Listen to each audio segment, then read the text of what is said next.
Bonjour à tous les amis, j'espère que vous allez bien. Bienvenue dans cette nouvelle vidéo. Aujourd'hui une vidéo un peu exceptionnelle. On est en Thaïlande, à Koh Samui, et je suis avec Aladin et Yannick qui sont deux joueurs de poker. Vous les connaissez peut-être si vous êtes dans la communauté puisque j'en parle régulièrement. Vous savez aussi que je suis amateur de poker. Et voilà, ça me tenait à cœur de vous les présenter. Ils font partie de la team Simitara, qui est une team qui a à peu près un an. Auquel je participe en termes d'investisseur, comme un investisseur pour du stacking. Je vous expliquerai évidemment un peu plus tard ce que c'est. Voilà, je voulais qu'ils se présentent, qu'ils présentent aussi un petit peu leur parcours, parce qu'il y a de grandes similitudes, j'estime, entre le poker et le trading, que ce soit dans la gestion des émotions, le mindset, la méthodologie, les probabilités tout simplement. Donc voilà, cette vidéo pour mieux les connaître. On va commencer avec Aladin. Salut Aladin, est-ce que tu peux te présenter un petit peu? Salut Romain, et ben ouais, moi c'est Aladin, on va dire j'ai une trentaine d'années, un peu avancé. Ça fait maintenant peut-être on va dire 6 7 ans que je suis professionnel de poker. Je m'y suis mis un petit peu sur le tard, on va dire, comparé à la plupart des joueurs pros. C'est-à-dire que moi, j'ai eu une vie traditionnelle, entre guillemets, où j'avais un emploi régulier, quoi, plus traditionnel avant, au Canada. C'était dans quel domaine? Je travaillais dans une institution financière, donc un peu l'équivalent du Crédit Mutuel au Québec, quoi. C'est une des plus grandes entreprises au Québec. Et bon, j'avais un poste vers la fin même assez intéressant, un poste de cadre avec un salaire décent, des bonnes conditions, mais il me manquait un petit peu d'aventure, d'excitation et puis aussi un peu de liberté. Justement, ça doit être une des similitudes avec le trading, c'est qu'on peut être indépendant, c'est-à-dire choisir ses horaires et puis travailler pour soi en fait. Donc ça, c'est clair que ce côté-là de liberté m'a beaucoup attiré. Puis aussi, j'avais une passion vraiment pour le jeu, c'est-à-dire que je pense que pour réussir vraiment dans ce domaine, faut être passionné. Un peu comme en trading finalement. C'est ça, parce que c'est des longues heures au final, c'est pas facile pour y arriver. Et donc ça a commencé petit à petit par des petites parties avec, entre copains, et puis ça s'est développé petit à petit. J'ai vu que mes gains commençaient à monter. Et puis, suite à une situation familiale que j'avais, j'ai décidé de carrément démissionner de mon job, quoi, et de me lancer dans l'aventure. Donc là, c'était en 2016. Donc voilà, ça fait à peu près 7 ans maintenant que je vis du poker. Tu le vis, c'est ta source de revenus principale. C'est ma source de revenus principale, ouais, c'est avec ça que je paye mes factures, quoi. Alors certains te connaissent aussi parce que tu as fait partie d'une team pro et une belle notoriété en France. Est-ce que tu peux en parler? Bah oui, c'est ça, c'est que pendant 4 ans, j'ai été team pro Winamax, qui est un des sites, qui est le site le numéro 1 en France. En fait, j'ai accédé à cette team pro en gagnant une compétition qui s'appelle la Top Shark, qui dure pendant quelques semaines, je pense 2 mois en tout, et qui réunit des centaines de joueurs. Et celui qui remporte cette compétition gagne un contrat sponsorisé d'1 an. Donc c'est par ce biais-là que je suis rentré dans la team. Et puis par la suite, ils m'ont renouvelé le contrat quelques années. Ouais. Excellent. Merci pour ton parcours. On va demander à Yannick aussi de se présenter. Eh bien salut, moi c'est Yannick, plus connu sous le pseudo de BBA dans le milieu du poker. J'ai 33 ans et moi, j'ai commencé le poker sérieusement en 2017 et je me suis expatrié ensuite en Thaïlande en 2018. C'est aussi ma source de revenus principale. Et tout récemment, comme tu l'as si bien dit, au sein de la team Simitara quoi, pour jouer le circuit live avec un départ plutôt satisfaisant. On va en parler On va en parler, je ne juste sais après. pas si on aurait pu rêver mieux. Euh, Concernant mon passé, j'ai occupé quelques emplois qu'on va dire alimentaires, quoi. J'ai fait un peu de tout. L'usine, j'ai même été gendarme adjoint au sein d'une unité d'intervention pendant 3 ans et demi. Et pareil, en fait, un jour, quand j'ai découvert le poker, ça m'a vraiment pris. J'ai vraiment eu cette sensation comme Spider-Man qui se fait piquer par l'araignée, quoi. Je me suis senti mordu direct. Et d'ailleurs, je suis tout à fait d'accord, un peu comme le trading, c'est un domaine où il n'y a que les passionnés qui vont s'en sortir parce que ça demande une dedication. Ah, le mec est bilingue. Ouais. Le mec est bilingue. Travailler sur soi et se dédier à C'est fond. ça, ouais, ça demande vraiment Focus. de s'y mettre à fond. Et pendant des années de passion, en fait, bah, simplement, tu dors poker, tu manges poker, tu respires poker. C'est vraiment, et c'est encore d'actualité, quoi. Et ce qui m'a permis, du coup, bah, forcément, en travaillant plus que les gens, d'avoir des résultats qui me permettent de vivre de ce jeu, tout simplement, quoi. Alors justement, en parlant des résultats et de tout ce qui va autour du poker, moi je sais quand je parle du poker autour de moi, il y a plein de gens qui ont l'image d'un jeu réservé un petit peu aux gangsters, tatoué, etc., un peu illégal, et qui ont du mal à s'imaginer qu'on puisse avoir une vision long terme sur le poker avec un retour sur investissement, avec finalement une carrière de joueur de poker, ça se gère un petit peu comme une petite entreprise, comme peut l'être un trader indépendant ou comme peut l'être quelqu'un qui lance un business. Est-ce que toi, Aladin, tu peux parler un peu de tout ça justement? Est-ce que tu peux détailler un petit peu à ceux qui nous suivent comment tu suis ta carrière, comment tu manages tout ça? Bah, exactement, c'est exactement ce que tu as dit, c'est qu'en fait, on peut gérer sa carrière poker comme son entreprise, en fait, avec tenir des comptes précis, de savoir à quel moment c'est bon de prendre des risques, d'en prendre moins, à quel moment appuyer sur l'accélérateur, à quel moment peut-être se freiner un petit peu.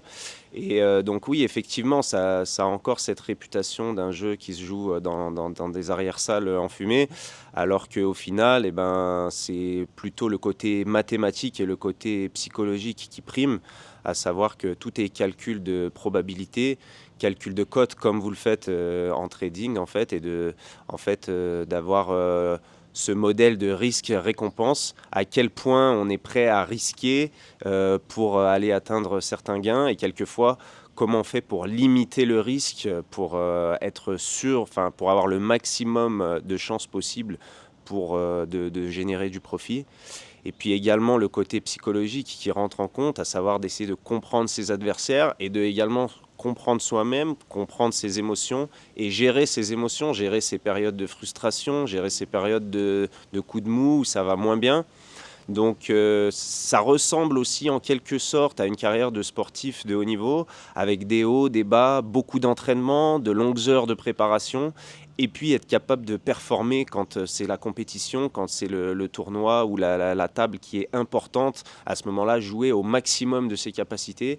Et donc ça demande aussi un travail en amont pour être capable de sortir en fait sur le meilleur de soi-même au moment... Être dans la zone, exactement. Le flow, c'est des concepts du coaching mental qui s'appliquent tout à fait au poker. Et si le côté mathématique est très très important, évidemment, le côté mental, le côté psychologique l'est tout autant. Ouais. Justement, et la partie émotionnelle est extrêmement importante, un peu comme ce que je répète tous les jours sur ma chaîne. Mais je pense qu'il y a deux approches finalement. Il y a l'amateur qui va se lancer un petit tournoi sur Winamax, qui va pas vouloir jouer un 5 euros parce que le gain est trop faible s'il gagne, qui va s'amuser avec un ou deux tournois de temps en temps. Et lui, il va plutôt miser sur la variance, sur la chance pour gagner de l'argent. Un peu comme quelqu'un qui veut faire un coup sur une crypto, qui espère faire x100 et en mettant ses économies sur une seule crypto. Et il y a votre approche à vous qui ressemble à la mienne, version trading, qui est de jouer un maximum de volume pour ce qu'on appelle lisser la variance, donc essayer d'éliminer l'impact de la chance sur les résultats, et puis avec des ROI, avec des valeurs de tournoi à jouer qui sont contrôlées, faire en sorte qu'à la fin du mois ou à la fin de l'année, vous soyez gagnant. Alors j'imagine que, comme moi aussi, où il y a des mois où je ne gagne pas d'argent, où il y a des mois où je gagne beaucoup d'argent, et il y a même des mois où je peux perdre de l'argent, j'imagine qu'il y a aussi un peu un swing comme ça sur vos résultats. Les gens, vous nous le demandez en commentaire. On va demander à Yannick, mais tu répondras aussi à Aladin. Est-ce qu'on peut parler un peu d'argent? Est-ce que tu peux nous dire, Yannick, toi, qu'est-ce qui est un bon mois pour toi, un bon mois au poker en termes de revenus? Et si tu peux nous parler aussi au passage de ta plus belle victoire. Petite précision, il y a deux types de poker. Il y a le poker online qui se joue sur Internet et il y a le poker live qui se joue en réel dans des casinos. Donc tu nous donneras les deux.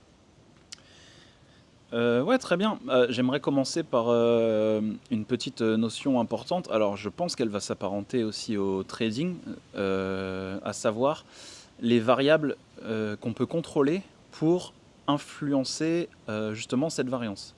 C'est-à-dire que si demain on se met à jouer des tournois où chaque tournoi va faire 4000 entrées, c'est fort probable sur un mois, même en jouant 1000, de finir négatif.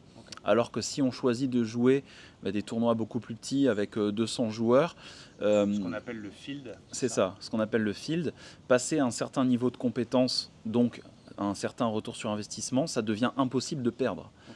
Donc voilà, c'est plutôt de là-dessus, Donc, moi, il y a que je un m'oriente. travail de sélection de tel Exactement. tournoi, de tel circuit, de tel De festival. tel pool, donc c'est-à-dire de quelle population va jouer ce tournoi, selon ce que je recherche.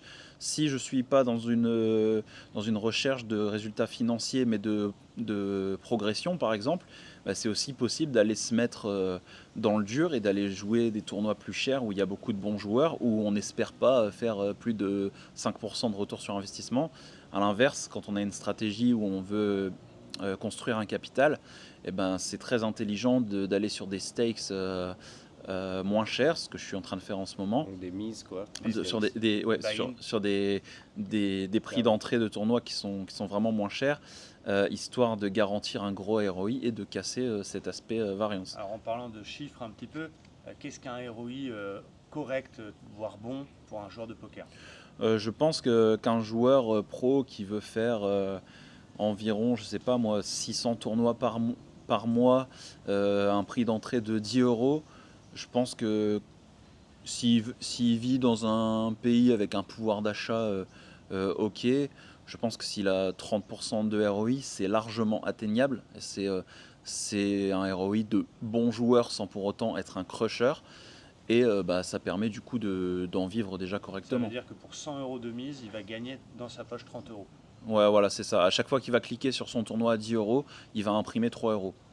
Peu importe ce qui se passe, qu'il perde, qu'il gagne, etc., ça vous connaissez Ouais, comme bien sûr. vos décisions au trading. Et du coup, le calcul est très vite fait, hein. On se dit, bon, c'est bien, à chaque fois que je clique, je gagne 3 euros. Et go faire 1000 games alors. Et comme ça, j'aurai 3000 euros. On est bien sur une notion de volume. Exactement. Atteindre. Alors toi justement, quel est un bon mois pour toi? Est-ce que tu peux nous parler de chiffres? On sait que tu vis en Thaïlande, donc forcément tu as un pouvoir d'achat différent de la France, mais C'est ça. sans qu'il te juge, qu'est-ce qui est un bon mois pour toi au poker? Ouais, là, moi, je suis effectivement dans une phase de reconstruction de capital sur ma carrière online. Et un bon mois, pour moi, ça va être tout ce qui va être entre 2500 et après, bon, il n'y a pas de limite supérieure parce qu'on a le droit de run Une god. fourchette, une moyenne. Une fourchette, ouais, c'est entre 2005 et 4000 par mois. Déjà, c'est très correct. On est content de ne pas avoir fait un mois négatif. C'est un bon mois, c'est déjà C'est ça. beaucoup d'argent, c'est au-dessus du salaire moyen français. Hein, Bien donc, sûr, bien sûr. c'est déjà beaucoup d'argent.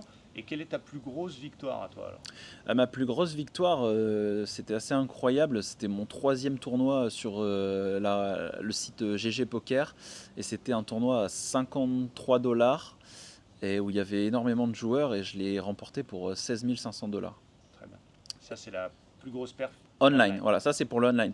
En live, j'ai eu la chance de partir sur les chapeaux de roue au sein de la team Simitara. En finissant 2e du tournoi principal du premier festival qu'on a fait à Taïwan. Donc c'était un tournoi à 1000 € l'entrée.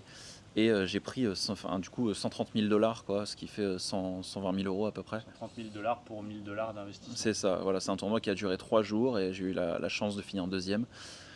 Donc ouais, c'était une expérience assez incroyable. On t'a suivi, moi je regardais sur Twitch cette table finale. Aladin, est-ce que tu peux nous parler chiffres un petit peu? Ouais, bien sûr. Si on commence par le online, effectivement, c'est. Alors après, il y a plusieurs stratégies, comme disait Yannick. Si on peut jouer avec des tournois qui sont avec un field plus gros, là, les fluctuations peuvent être vraiment énormes. C'est-à-dire qu'il y a certains mois, on va pouvoir perdre 10 000, certains mois gagner 10 000 ou gagner 5 000, certains mois faire 0, quoi. Donc, disons, mon pire mois, la dernière fois pour les séries, je pense, j'ai perdu 15 000 en un mois. Et puis le meilleur mois que j'ai fait online, j'ai gagné 70 000 $, quoi, avec une plus grosse perf sur un seul tournoi à 35 000 environ. Donc ça, c'est pour le online. Et puis pour le live, en briquet mortier, quoi, ma plus grosse perf, c'était une finale WPT pour 44 000 $. Ah oui, j'ai fait un autre gain aussi pour 50 000 $ sur un tournoi à 5 000 €, un EPT, où j'ai fait une demi-finale. Donc ça, c'est mes plus gros gains sur un seul tournoi. C'est beau, il y a intérêt, j'imagine, d'avoir la tête sur les épaules parce que on peut gagner beaucoup d'argent, on peut aussi traverser des périodes un peu plus difficiles. Donc je pense qu'il y a aussi une maîtrise de son budget. Il faut faire très très attention, un peu comme nous finalement. Où, voilà, moi par exemple cette année, vous le savez, 2023, sur les 6 premiers mois de l'année, j'ai pas perdu mais j'ai pas gagné. J'ai fait flat et j'ai fait mon année sur les 6 autres mois. Et donc il faut avoir une énorme gestion de sa propre bankroll.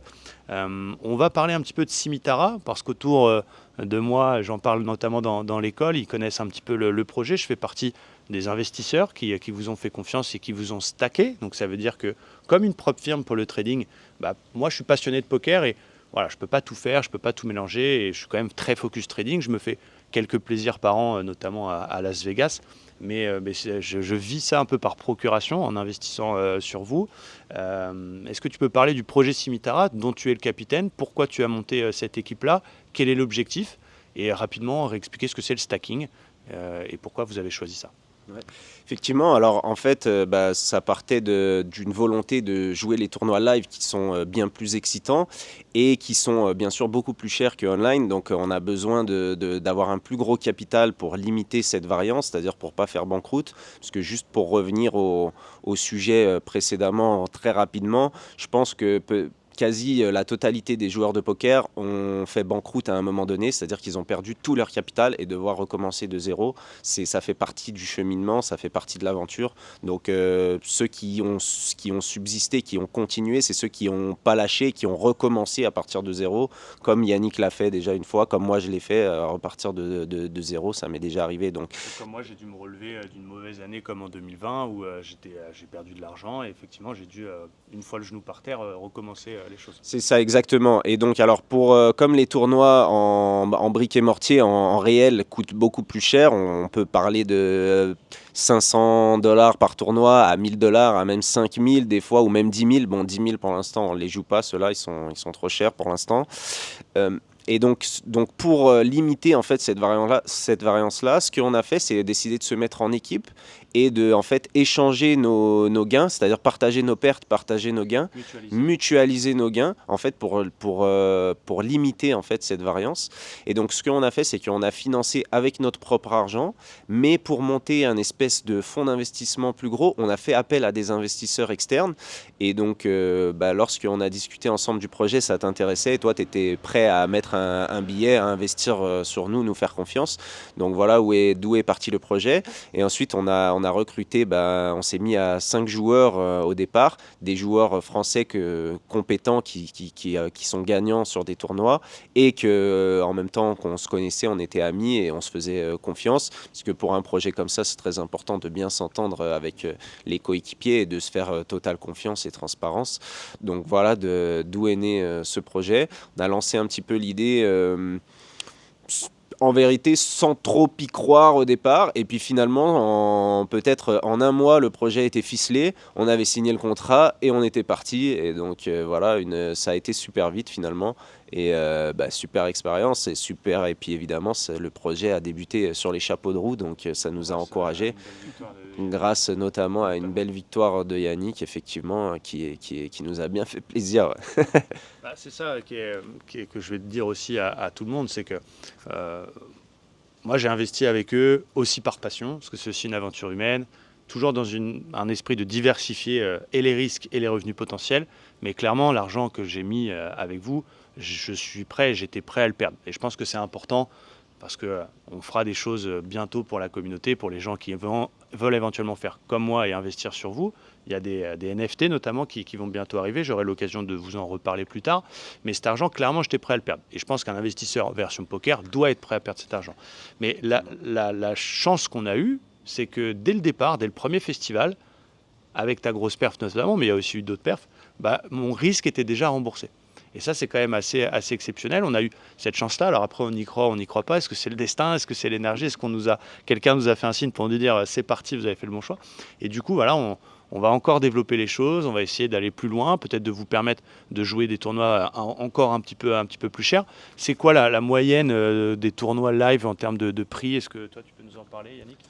Ouais, actuellement, au début du projet, on est parti sur une base d'un ABI à $700 à peu près. Donc l'ABI est moyenne. Ouais, voilà, la moyenne de d'enregistrement de tournoi, de frais d'entrée, effectivement, parce qu'on a calculé que ça nous apportait moins de 1% de risque de faire banqueroute par rapport au capital de départ.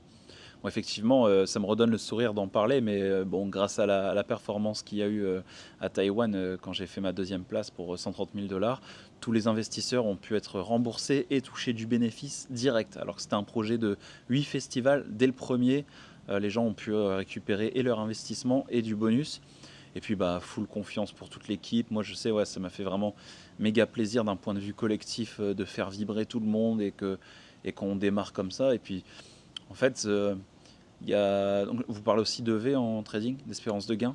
Oui, Disons que ouais, il y avait une espèce d'espérance de gain cachée à faire un départ aussi fantastique, quoi. C'est que déjà on savait qu'on allait plus pouvoir faire banqueroute et que derrière ça va générer des nouvelles opportunités, quoi, dont tu vas potentiellement discuter plus tard. Voilà, après, ce que j'apprécie aussi en vous, c'est que vous avez la tête sur les épaules, vous savez où vous voulez aller, c'est carré, c'est des machines, vous vous rendez pas compte les gars, mais effectivement pour qu'ils soient encore là au bout de plusieurs années de poker, et malgré parfois un moment de down ou un moment où ils mettent le genou par terre, une banqueroute, comme tu l'as dit, ça arrive à tout le monde, vous êtes encore là, et voilà, vous êtes déterminés. Il y a pas mal de personnes, vous savez que nous on organise des tournois de poker au sein de mon école, un petit peu moins maintenant parce qu'on est en décembre, mais habituellement on fait ça. Ce serait plutôt intéressant de savoir si vous pourriez venir nous faire des petits cours un peu pour apprendre. Carrément. Et pourquoi pas demain une petite vidéo, un petit guide. En tout cas, il y a plein de choses à faire. Si vous êtes joueur de poker ou si vous avez envie d'apprendre le poker, mettez-le dans les commentaires. Ça peut être intéressant de savoir un petit peu tout ça. Et puis j'aurai l'occasion de vous parler des choses qu'on prévoit de sortir très bientôt, qui vont vous aussi vous permettre d'investir sur eux et de pouvoir justement diversifier vos investissements via un système de NFT. J'aurai l'occasion de vous en parler. Est-ce que quelqu'un veut ajouter quelque chose à cette vidéo, Aladin, peut-être ? Toi, tu as envie de parler. Non, je pense qu'on a fait un petit peu le tour. C'est sûr que moi, ce que j'avais envie de transmettre, c'est vraiment le côté aventure du projet, le côté plaisir aussi, aventure humaine.